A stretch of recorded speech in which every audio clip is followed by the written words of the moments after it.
Smoky cheese double, add on crispy zinger XL. Marah awang. Bela makan hari ni tau, bau.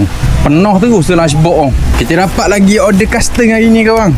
Burger 24 ya kawan. Smoky cheese double. Lepas tu dia nak add on pula zinger XL. Memang orang kata kalau makan ni tau, seminggu nyang rasa tiba.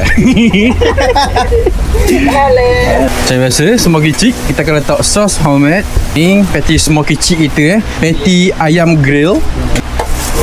Satiu, our special caramelized onion. Haduh. Double.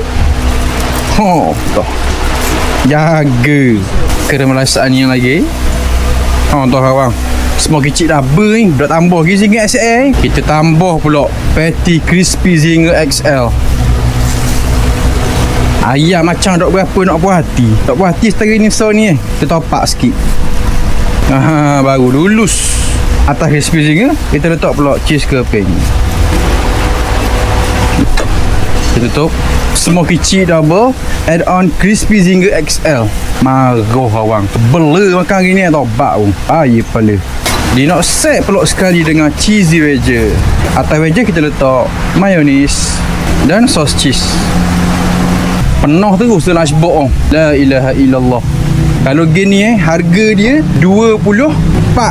Puas hati kawan. Kalau setara ni RM24. Ini 3 orang makan. Yang ni kawan robak tak nak buat terang. Set-set mu nak custom guna-guna dekat kabin kita ni boleh je. Tapi set mu kena cover lah. Nak tutup warna ni kawan. Baik ni masih banyak jual. Best kali. Tulus.